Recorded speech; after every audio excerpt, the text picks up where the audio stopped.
So things are a little bit different today. My wife, we're actually, you can tell, is a little bit different here. My wife and I are currently staying in a hotel. 2 days ago, we were evacuated from our home because of a wildfire here in Oregon. Now, luckily, we're safe. Everything's fine, and we're 99% sure that our home is okay. But we're one of the lucky ones. But along the way, we've had a little bit of an adventure, and I've kind of learned a couple of things along the way, too. So if you're interested in either the adventure or what I've learned, stick around. I'm Michael Kowal, and welcome to my temporary world. Okay, so this is maybe going to be a little all over the place. My whole world right now is kind of a little discombobulated, a little bit crazy, but I'm going to get into a little bit of it here. So bear with me. Everything's a little bit weird and kind of temporary, but I wanted to kind of keep you up to date, let you know what's going on here, which we're absolutely fine, and some stuff that I kind of learned along the way. So, anyways, so 2 days ago, as I said, we were evacuated because of a wildfire. Now, we happen to live near the Oregon coast, which you would never expect a wildfire to happen here. But so today is Friday as I shoot this. Wednesday, we were evacuated. But Monday, it kind of started out interesting because there's a lot of wildfires going on here in Oregon. And first of all, let me just say, as I said in the intro, my wife and I are completely safe. We're actually staying in a nice hotel about 25 miles south of where our home is, and we should be able to get back in there hopefully next day or two, something like that. So we're one of the very incredibly lucky ones, and we understand that. So we're very fortunate. There are a lot of other people who we can only assume have lost a lot of houses. I know in other places in Oregon, it's pretty bad in the center of the state. And from what we've looked at from satellite views, it's like all over the state. And of course, California is just going crazy. So we're having our interesting times out here in the west northwest. But everything is fine for us. We should be getting back soon, and we're lucky, and everything is fine and safe. But how this all started was it was interesting because on Wednesday we were evacuated. Again, today's Friday. On Wednesday we were evacuated in the morning, and everything really started on Monday, on Memorial Day or Labor Day, whatever that is. I don't even know the time anymore. So what happened is there's a lot of fires in the interior of Oregon. And on Monday, the wind shifted and was blowing here towards the coast, so from the east to the west. And some really bad winds hit. And here there were gusts up to, I think, 60 to 75 miles an hour, which anywhere else I think would probably register as a hurricane. But here it's just somewhat normal, except not coming from the inland. So at that point, our power went out on Monday night, and by Tuesday when we woke up, power was still off. And when I woke up at 8 o'clock in the morning, because I didn't sleep well, I got up, and it was the strangest thing I've ever seen. It was like the halls of hell, kind of. Everything was like a really deep, dark orangish red, and everything was very quiet. And I just wasn't sure what the heck was going on. But what had happened is all the smoke from the central fires in Oregon had started to drift over to the coast here. So there was a bunch of, particulate matter in the sky and everything, and is orange and just wacky. I've never seen anything like this, although I've seen some smoke from wildfires when I lived in California in the Los Angeles area, and that was kind of wild. But this was closer and strange. So by the end of the evening, we'd heard about some small fire that had started in a community near us, to the north of us. And, didn't think too much of it, whatever, it's all fine. And went to bed. Power apparently came on overnight. So when we woke up on Wednesday, we had, started checking local things to find out what was going on. It was still kind of orange in the area. We could smell smoke. And then they were beginning evacuations in our city, in the far north of our city. And we were in an area that said to, be ready to go at any point. So I was talking with my wife. It was amazing. And we have an online business, and we had to ship some products. So we're going, okay, just, we'll just, start shipping some things, get those out to people, which will be great. And then in the meantime, let's kind of think about what would we pack up if we need to go, right? So that was in the morning. By 11 o'clock, I refreshed one of the announcements from the disaster, agency here in town, or whatever, the county, I think it was. And they said at 11 a.m., get out, the area where we were at. So there was some confusion. The map didn't look like it was updated, but they said anything south of us, just evacuate.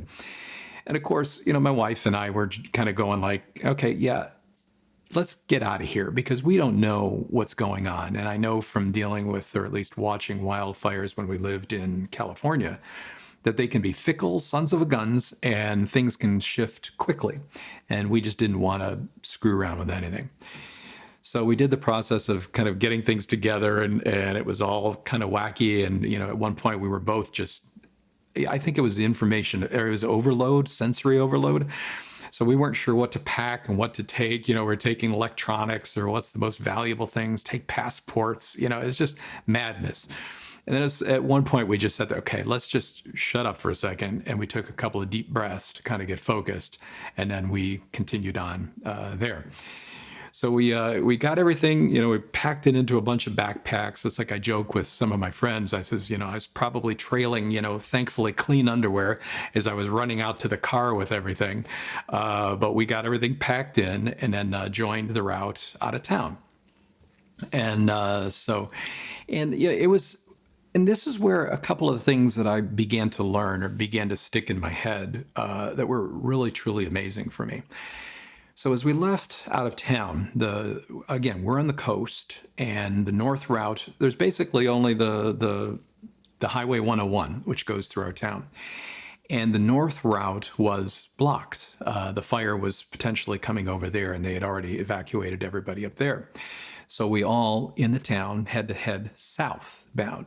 And so everyone is routed on there, and traffic is getting a little bit big, but for the most part, everybody was awesome. I mean, letting people in and everything, and just chilling out. And like my wife, she's the smart one of the family, was, constantly reminding me, just let's chill out. It's fine. We're going to get there, and all of this. But again, you don't know truly what's going on, and everything is orange, and there's, burning smoke in the air. And it's just, okay, let's just get the hell out of here.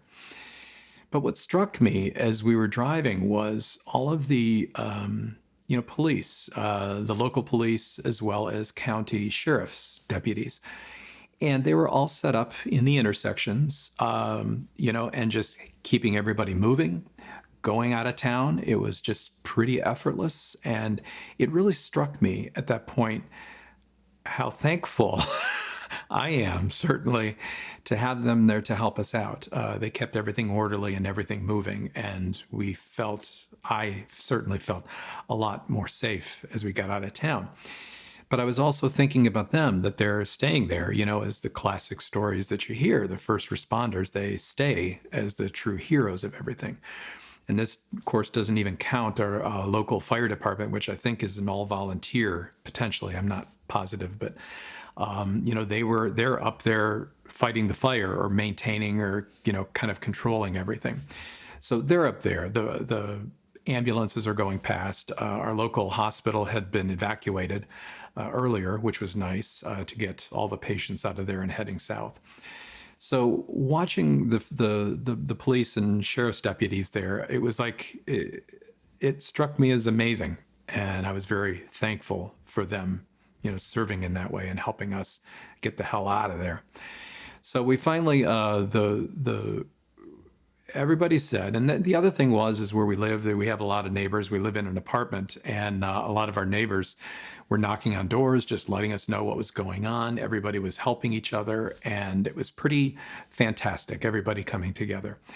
And so everybody was heading to the next largest city south of us, which is 25 miles south of us. So we finally got down there, and we weren't sure what the hell to do down there, where to go, but we knew, I knew that some kind of center would be sent up.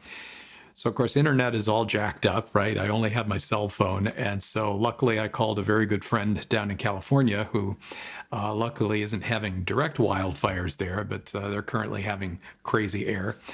And so, he helped me by looking online to find out where our evacuation center was, which was a little further out of town. So he was awesome. He helped me out there. And so we went to the evacuation center, which was run by the Red Cross. And I know a lot of the local emergency management different organizations, whether that was county, state, again, I'm not even sure. But they were set up there in community college. And that was the second thing that was truly amazing to me, because when we first got there, everybody was amazingly welcoming. They were really organized. They took our name. We did an intake with somebody. And my wife and I are sitting there, and again, we don't know what's going on. We don't know if our home is going to be there afterwards or not. But they're helping out. I mean, and they're helping out during, the COVID, things that are going on around, and people in there, they're all masked up. Everybody's, trying to just do the best they can.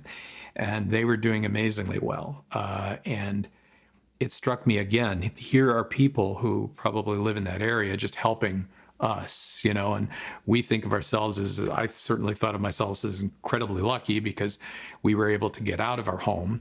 We were able to get the most important things that we felt at the time into the car, and we're fine and everything. So it's really amazing. And then there were a lot of people there also, some older people in wheelchairs and obviously medical conditions. And there was a gentleman to our right, and they were talking to the Red Cross person there, representative who was coordinating. And it was amazing because he had gotten all of his medications out, but he didn't have any oxygen and needed oxygen. And the coordinator says, okay, well, we've got that handled. And again, it was like everything was happening wonderfully considering the circumstances. Everybody was chipping in. And we were very thankful. Long story short from there is that we had a slot. We could stay there at the local place to sleep. They were going to set up a recreation center for everybody, but luckily we were able to find a hotel for us that night, a further 40 miles inland. So my wife and I just opted to go there so that we could, have a shower, do all of our stuff and everything. But it was funny because where we were headed was towards the interior of Oregon, and where we ended up was kind of like split right between two of the major wildfires that were going on in the central. So we're going from one hellhole to another. So it was kind of interesting. Again, an adventure. What the hell's going to happen? But through it, then we stayed there. We were able to get now a hotel in that original city that we came back to for evacuation, 25 miles south of our home. We've got a hotel here for the next couple of nights, and we're fine. We're pretty sure, like 99%, that our home is safe and everything, and that we should be able to open up and go back there. But the thing that most struck me and was how each person was doing what they wanted to do. And they were, well, okay, here. In the Seth material, Seth talks about that we each create our own reality, which I believe completely. And it's almost as if, the way he explains it, that we each create our own immediate world around us. And each of the people in our lives, each of the people that we meet separately, individually, each of those people are creating their own world. And what ends up happening is it kind of meshes right in between, right? Where you sit there and what they are choosing to create is meshing along with what I am choosing to create. So we kind of co-create the little worlds around us, right? But we can create the things that we want. And what struck me about that was first going back to the police officers and the sheriff's deputies there that were first set up. Now, that's something that I have not chosen to do, is to be a police officer or a first responder or something like that. And I'm certainly glad that they're there. But it's like, so they have chosen to create their world given what they hopefully what they are enjoying doing, which is to serve and protect, let's say, and which is spectacular. The firefighters are doing the same thing there, but yet each of us are also doing that same thing. And in a way, it's like in the thumbnail that we'll be putting up for this, it's kind of like a circle, right? With a little dot in the center of it. And that represents your kind of world. You're at the center of that, and you kind of like are controlling the world around you.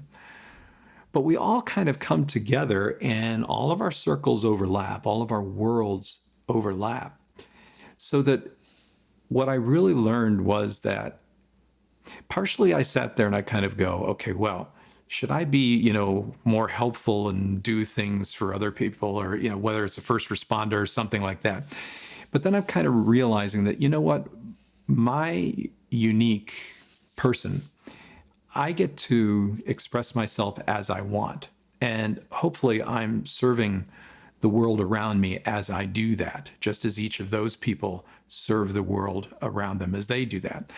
We have the ability to focus on doing exactly that. We can focus in our own lives on fear, on, getting crazy about things, which does not help all of us, all the people around us. So I kind of came to peace with being who I am.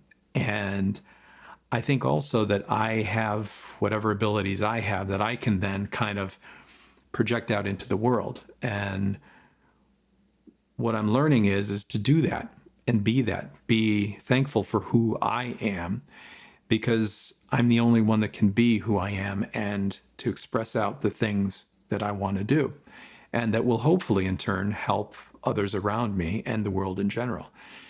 Just as you have the ability to be able to choose, you know what, I can be who I want. I can do what I want. And as long as you're doing it from a place of love and self-love, things just kind of magically happen. So that in the case of my wife and I, magically, the first responders were there to help ease our way away. The people who we got to meet down there, the volunteers and the Red Cross people and stuff, they were there expressing who they are, the individuality of who they are and what they want to do and contribute. I have a good friend who used to be on one of the emergency response groups here on the coast, and he's since moved east. But I knew that he would have been there or helping in some capacity because he enjoys doing that. That's how he expresses himself within the world. So always remember that be who you want to be the magic that you are. Fully express that and be confident in that and glad that you are who you are. Maybe we won't, or maybe you won't be, helping people. Maybe you are a police officer or deputy. That is wonderful, believe me. Or you're not. But in each in our own capacity, we're able to affect the world around us. Even though we create our own worlds, they interact with and overlap other people's. We have the choice to create the world that we want. And it's pretty amazing once you step back out of things and you look at how the world is completely blanketed in these little circles and little dots in between. And that's what creates the world around us. Even in a simple exchange of, meeting somebody on the street and saying hi, or being welcoming or whatever else like that, it helps in the world.